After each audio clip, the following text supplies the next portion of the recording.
دیکھیں یہ جو دوسرا سوال یہ ہے کہ آیت الکرسی اور دعا جو ہے وہ فرضوں کے بعد مانگنا ضروری ہے یا سنتیں وغیرہ پڑھنے کے بعد انسان آیت الکرسی پڑھ لے اور دعا مانگ لے۔ اصل میں سوال کا تعلق اصل میں اس حدیث کے ساتھ ہے جس میں نبی اکرم صلی اللہ علیہ وسلم نے فرمایا، دو الگ الگ حدیثوں میں۔ ایک حدیث میں تو یہ ہے کہ جس شخص نے فرض نماز کے بعد آیت الکرسی پڑھی، یعنی جو پڑھتا ہے ہمیشہ، اس کے اور جنت کے درمیان صرف موت کا فاصلہ رہ جاتا ہے۔ جو ہی وہ فوت ہوا وہ ڈائریکٹ جنت میں چلا جائے گا۔ اللہ تعالیٰ ہم سب کو اس میں سے بنائے۔ ایک تو اس کا تعلق اس حدیث کے ساتھ ہے، اور دوسرا یہ کہ نبی کریم صلی اللہ علیہ وسلم نے جو دعا کی قبولیت کے اوقات بتائے ہیں، اس میں ایک فرضوں کے بعد کا جو وقت ہے اس کو دعا کی قبولیت کا وقت بتایا ہے۔ تو ان دونوں حدیث سے تعلق رکھتا ہے یہ سوال کہ وہ جو دعا مانگنی ہے یا جو آیت الکرسی پڑھنی ہے، کیا وہ لازمی طور پر فرضوں کے فوراً بعد مانگنی اور فرضوں کے فوراً بعد آیت الکرسی پڑھنی ہے، یا بعد میں جو سنتیں وغیرہ پڑھنی ہوتی ہیں، انسان جب سنتیں پڑھ کے فارغ ہو جائے تو اس کے بعد پڑھ لے؟ تو کیا اس اصل میں بات یہ ہے کہ نبی کریم صلی اللہ علیہ وسلم کی ان دونوں حدیث میں صلاۃ المکتوبہ کا ذکر ہے،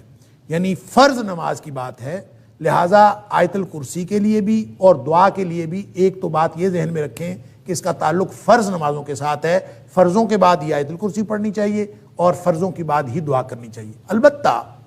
دعا کے بارے میں نبی اکرم صلی اللہ علیہ وسلم نے الگ سے کوئی، جس کو ہم دعا کہتے ہیں اصطلاحاً، کہ فرضوں کے بعد ہاتھ اٹھائیں اور ہاتھ اٹھا کر دعا کریں، چاہے وہ جماعت کے ساتھ ہو اور چاہے وہ جماعت کے بغیر۔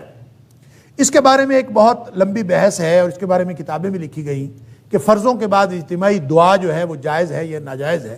میں اس ساری بحث سے قطع نظر یہ عرض کرنا چاہ رہا ہوں کہ اجتماعی دعا کو آپ چھوڑیں، انفرادی دعا بھی، کہ نبی کریم صلی اللہ علیہ وسلم نے فرضوں کے بعد ہاتھ اٹھا کر دعا کی ہو اور مستقل آپ کا یہ طریقہ ہو کہ آپ ہاتھ اٹھا کر دعا کرتے تھے، ایسا کوئی طریقہ نبی کریم صلی اللہ علیہ وسلم نے ہمیں نہیں بتایا۔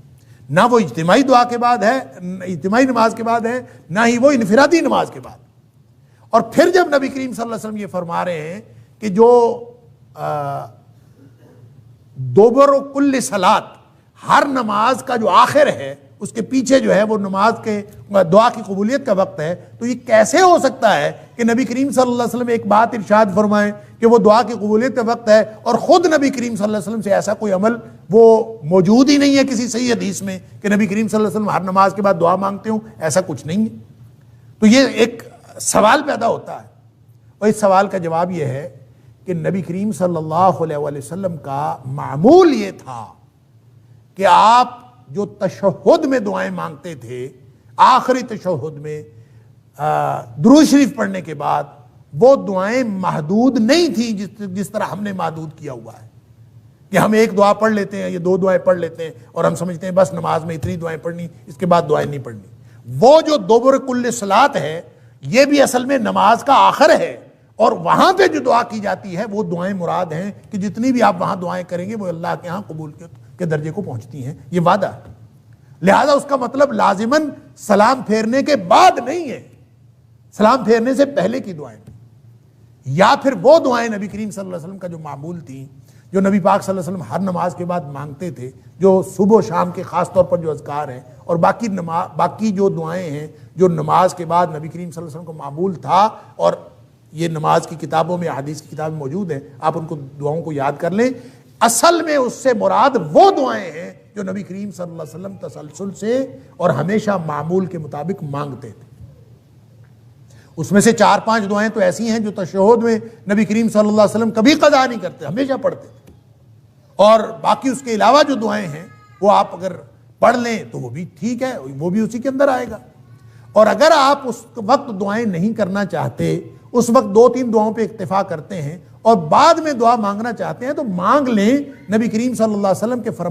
فرمان کا مطلب بہرحال یہ ہے کہ فرض نماز کے بعد دعا کی قبولیت کا وقت ہے، آپ اگر اس میں سے کوئی طریقہ اپنا لیں، چاہے انفرادی طور پر آپ بیٹھ کے بغیر ہاتھ اٹھائے دعا کریں وہ بھی درست ہوگا، اگر آپ ہاتھ اٹھا کے دعا کر لیں وہ بھی درست ہوگا، اگر آپ کبھی اجتماعی طور پر ہاتھ اٹھا لیں، کسی نے کہہ دیا کہ دعا کر لیں، تو اس میں بھی کوئی حرج نہیں ہے، کیونکہ ان میں سے کوئی بھی طریقہ نبی اکرم صلی اللہ علیہ وسلم نے خاص نہیں فرمایا۔ البتہ خاص معمول نبی کریم صلی اللہ علیہ وسلم کا وہی ہے جو عام معمول تھا، اس کو اپنانا ضروری ہے۔ اس کے علاوہ اگر کوئی شخص دعا کرنا چاہتا ہے وہ کسی بھی طرح دعا کبھی کر لے تو اس میں کوئی حرج نہیں ہے، لیکن اس کو نبی کریم صلی اللہ علیہ وسلم کا مسنون طریقہ سمجھ کے نہ کرے، اس لیے کہ سنت ثابت ہوتی ہے حدیث صحیح سے۔ حدیث صحیح نہ ہو اور صحیح حدیث سے نبی کریم صلی اللہ علیہ وسلم کا عمل ثابت نہ ہو تو اس سے سنت ثابت نہیں ہوتی۔ لہٰذا جو ہماری بہن نے سوال کیا ہے اس کا جواب یہ ہے کہ جو دعا مانگنی ہے وہ چاہے آپ تشہد میں مانگیں سلام پھیرنے سے پہلے، چاہے اس کے بعد مانگیں، اور چاہے آپ ہاتھ اٹھا کے مانگیں، چاہے ہاتھ اٹھائے بغیر مانگیں، لیکن بہرحال یہ جو دعا کی قبولیت کا وقت ہے یا آیت الکرسی پڑھنے کا وقت ہے یہ فرضوں کے بعد کا ہے، جو قبولیت کا وقت بتایا گیا ہے یہ سنتوں کے بعد کا نہیں ہے۔ بہرحال دعا تو کسی بھی وقت مانگی جا سکتی ہے۔ اللہ تعالی ہم سب کو درست طرز عمل کی توفیق عطا فرمائے۔ واللہ اعلم بالصواب۔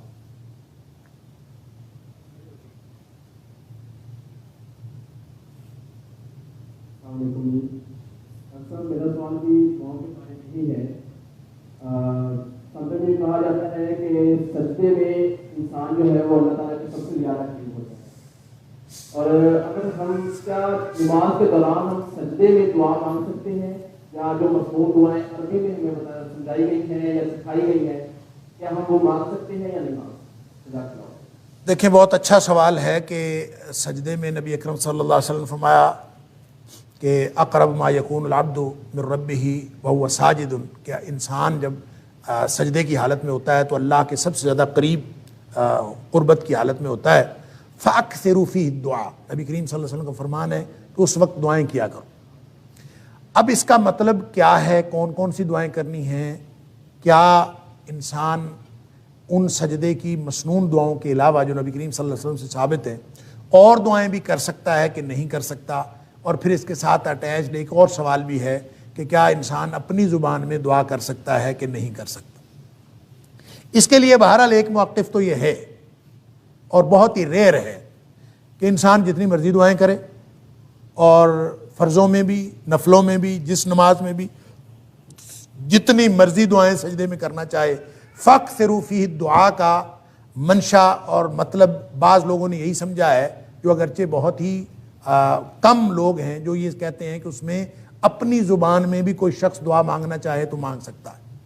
لیکن یہ بات صلو کما رأیتمونی اصلی، نبی کریم صلی اللہ علیہ وسلم کا یہ جو فرمان ہے کہ نماز اس طرح پڑھو جس طرح مجھے پڑھتا ہوا دیکھتے ہو، یہ اس فرمان اقدس کے خلاف ہے۔ نبی کریم صلی اللہ علیہ وسلم نے اس بات کی کبھی کسی کو اجازت نہیں دی، اور نہ نبی کریم صلی اللہ علیہ وسلم کے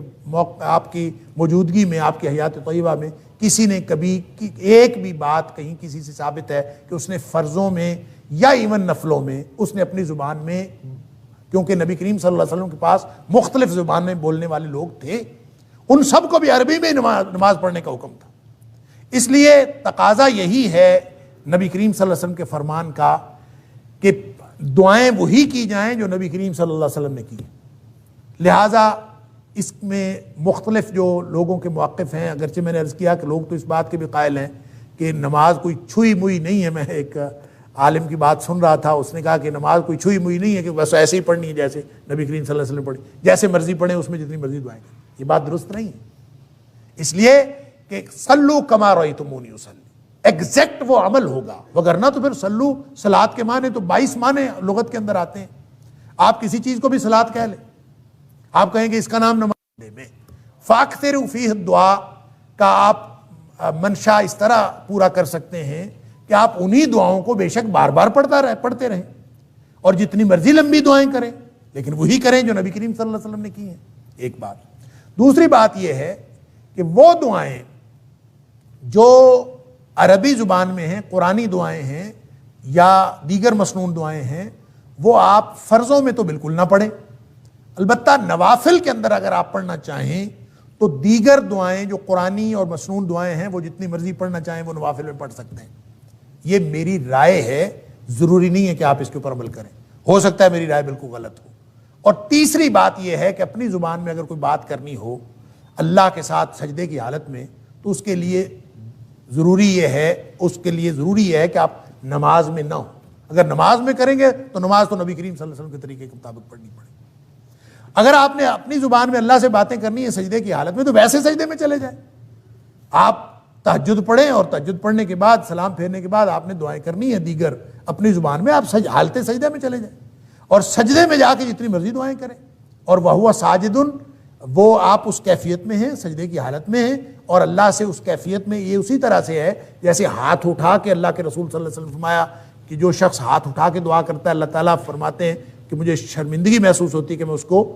محروم کروں جو دعا وہ ہاتھ اٹھا کے مانگ رہا ہوتا ہے. اسی طرح سجدے کی حالت میں تو آپ وہ حالت پوری کر لیں, سجدے میں چلے جائیں اور سجدے میں جا کے جتنی مرضی دعائیں کریں. لہذا 3 کیفیات ہو گئیں. فرض کے اندر صرف وہ مسنون دعائیں جو نبی کریم صلی اللہ علیہ وسلم سجدے اور رکوع میں کرتے تھے وہی پڑھی جائیں. نوافل کے اندر دیگر مسنون دعائیں اور قرآنی دعائیں بھی پڑھی جا سکتی ہیں, اور اگر اپنی زبان میں دعائیں کرنی ہوں تو اس کے لیے آپ ویسے بغیر نماز کے حالت سجدہ میں چلے جائیں اور دعائیں کریں. یہ 3 کیفیات ہو سکتی ہیں. اور اگر آپ سمجھتے ہیں کہ اس طرح بھی دعا نہیں کرنی, کوئی اور طریقہ آپ سمجھتے ہیں تو کر لیں. نبی کریم صلی اللہ علیہ وسلم سے وہ مسنون دعائیں جو منقول ہیں اس کے علاوہ کوئی دعائیں پڑھنا سجدے کی حالت میں کسی صحیح حدیث میں میرے علم میں نہیں ہے, اور نہ ہی یہ کہ آپ نے کسی کو اجازت دی ہو. لہٰذا آپ یہ کر سکتے ہیں کہ فرضوں میں تو کوئی اور دعا نہ پڑھیں,